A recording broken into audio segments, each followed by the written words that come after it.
তাদের দেখা হয়েছিল দেশের সর্বোচ্চ বিদ্যাপীঠ ঢাকা বিশ্ববিদ্যালয়ের ক্যাম্পাসে। ৩৩তম বিসিএস এর ফল প্রকাশের পর সেদিন ফল প্রকাশ পরবর্তী ক্যাডারদের সমাবেশে গিয়েছিলেন তারা দুজন। সেখানে প্রথমে চোখাচোখি, তারপর সামান্য কথা। এর কয়েকদিন পর শুরু হয় পেশাগত প্রশিক্ষণ। কঠোর শৃঙ্খলার মধ্যে হওয়া সেই প্রশিক্ষণে সামান্যই দেখা হতো তাদের। যে দেখায় থাকতো মিষ্টি চোখের দুষ্টুমিতে অব্যক্ত এক আবেদন। বুক ধরফর করা সেই মুহূর্তগুলো বেশ উপভোগ করতেন দুজনেই। এভাবেই একসময় তাদের মধ্যে গড়ে ওঠে বন্ধুত্ব। তারপর পরিবারের সিদ্ধান্তে সারদা পুলিশ একাডেমিতে ট্রেনিং এর 11 মাসের মাথায় তারা বসেন বিয়ের পিঁড়িতে। 2015 সালের 17 জুলাই। বলছি এক পুলিশ দম্পতির জীবনের গল্প, যে জীবনে আছে কঠিন থেকে কঠিনতর চ্যালেঞ্জ, আছে জনগণের সেবা করার অফুরন্ত সুযোগ, আরো আছে মানুষের অকৃত্রিম ভালোবাসা। এই পুলিশ দম্পতির একজন মোহাম্মদ জাহিদুল ইসলাম সোহাগ, আরেকজন শামিমা আক্তার সুমি। বরগুনার ছেলে জাহিদ আর শরীয়তপুরের মেয়ে সুমি দুজনেই ৩৩তম বিসিএস এর মাধ্যমে নিয়োগ পান। জাহিদ কাজ করছেন counter terrorism and transnational crime ইউনিটে, আর সুমি আছেন পুলিশের বিশেষ শাখায় মালিবাগে। ব্যক্তিগত জীবন থেকে শুরু করে কর্মক্ষেত্র সব জায়গাতেই এ দম্পতির জন্য অপেক্ষা করে চ্যালেঞ্জ, আর সেসব চ্যালেঞ্জকে জয় করেই আজ তারা সফল মানুষ ও সফল দম্পতি। কোনো বাধাকে বাধা মনে না করে সাহসিকতার সাথে মোকাবেলা করেন তারা। একই পেশায় হয় একজন অন্যজনকে সহযোগিতাও করতে পারেন। পুলিশের চাকরিতে থাকার কারণে দুজনকেই চ্যালেঞ্জিং এ পেশায় পেরোতে হয় নানা চড়াই উতরাই। সেখানে মজার মজার নানা অভিজ্ঞতাও রয়েছে তাদের ঝুলিতে। তেমনই এক অভিজ্ঞতার কথা শোনালেন সুমি। সুমি বলছিলেন, আমাদের যখন বিয়ের কথাবার্তা চলছিল তখন আমার দাদি বাবা মাকে জিজ্ঞেস করছিলেন ছেলে কি করে।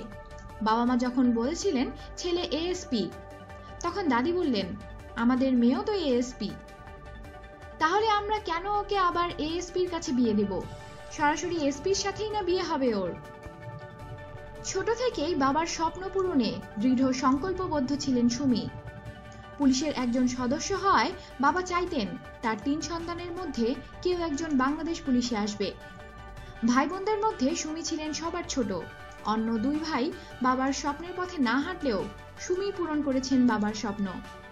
ইউনাইটেড ইন্টারন্যাশনাল ইউনিভার্সিটির তড়িৎ প্রকৌশলী বিভাগ থেকে বিএসসি সম্পন্ন করা সুমি বাবার চাকরির সুবাদে এসএসসি পর্যন্ত পড়েছেন প্রায় 11টি স্কুলে।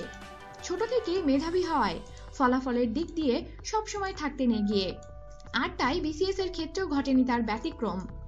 পদে পদে চ্যালেঞ্জের মুখোমুখি হলেও এ পেশাকে বেশ উপভোগ করেন সুমি। সংসারে বেশি সময় দিতে না পারলেও যে স্বল্প সময়টা পরিবার ও সন্তানকে দিতে পারেন সেটুকু অনেক বেশি উপভোগ্য মনে হয় তার। সুযোগ পেলেই বেরিয়ে পড়েন স্বামী সন্তানের সাথে। তবে এক্ষেত্রে এ দম্পতির দুজনেই বিশেষভাবে উল্লেখ করেন তাদের এ সফলতার পিছনে পরিবারের অবদানের কথা। তাদের ছোট্ট শিশু জাহিনকে দেখে রাখার জন্য পালা করে থাকেন শাশুড়িরা। তার এ পেশায় আসার পেছনে নিজের ভাবির অবদানও বিশেষভাবে উল্লেখ করেন সুমি। দুজনেই পুলিশের চাকরি করেন, বিষয়টিকে কিভাবে দেখেন স্বজনরা? এই প্রশ্নের উত্তরে সুমি হেসে বলেন, দুজনেই পুলিশ হওয়াতে গ্রামের সবাই অনেক বেশি প্রভাবশালী মনে করে আমাদের। তাদের ধারণা আমরা চাইলেই অনেক কিছু সম্ভব।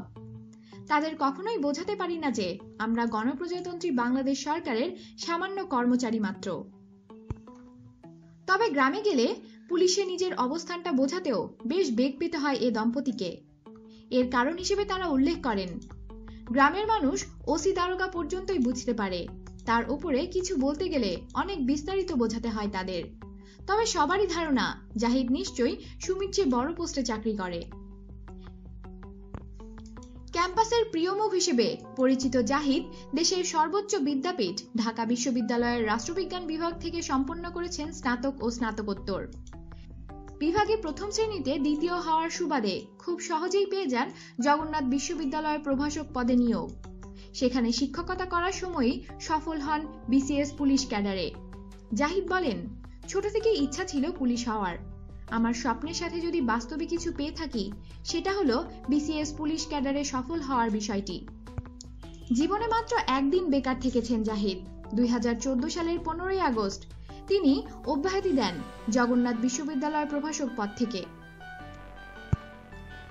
তার ঠিক একদিন পর 7 আগস্ট যোগ দেন বাংলাদেশ পুলিশে।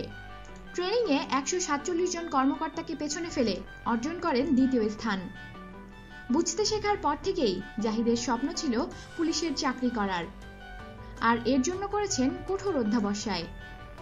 কাউন্টার টেরোরিজম ইউনিটের মতো পুলিশের একটি গুরুত্বপূর্ণ শাখায় কাজ করতে পেরে গর্বিত এই কর্মকর্তা। তবে পুলিশের গুটি কয়েক কর্মকর্তার কারণে পুরো পুলিশ বিভাগের সুনামহানির বিষয়টা মোটেও মেনে নিতে পারেন না তিনি। বিশ্বাস করেন পুলিশের অবস্থান এখন আগের চেয়ে অনেক পরিবর্তন হয়েছে। আইন শৃঙ্খলা নিয়ন্ত্রণ, জঙ্গিবাদ মোকাবেলা সবকিছুতেই দিনে দিনে বৃদ্ধি পাচ্ছে পুলিশের দক্ষতা। নাটক, সিনেমায় পুলিশের রোলকে যেভাবে নেতিবাচক হিসেবে উপস্থাপন করা হয় সে বিষয়েও এই কর্মকর্তার ঘোর আপত্তি। এজন্য অবশ্যই আইন থাকা দরকার বলে মনে করেন তিনি। স্বপ্ন দেখেন বাংলাদেশ পুলিশকে এমন অবস্থানে নিয়ে যাবার যেখানে সন্ত্রাসীরা পুলিশের নাম শুনলে ভয় পাবে। সংবিধানে সবার স্বাধীনভাবে চলাফেরার অধিকার নিশ্চিত করতে চান জাহিদ। সেজন্য আইন শৃঙ্খলা পরিস্থিতিকে এমন অবস্থানে নিয়ে যেতে চান যেখানে রাত 3টার সময়ও যাতে পুরুষের মতো নির্বিঘ্নে চলাফেরা করতে পারে নারীরা। বিসিএস পরীক্ষার্থীদের উদ্দেশ্যে এ দম্পতি বলেন, আত্মবিশ্বাসটা প্রয়োজন সবার আগে। যে যেতে সেই বেশি আত্মবিশ্বাসী, সে তত বেশি এগিয়ে থাকবে এই প্রতিযোগিতায়। আর প্রয়োজন অধ্যবসায় এবং নিজের লক্ষ্যের প্রতি আনুগত্য, তাহলেই সফলতা আসবে। আমাদের সাথেই থাকুন আর অবশ্যই সাবস্ক্রাইব করুন।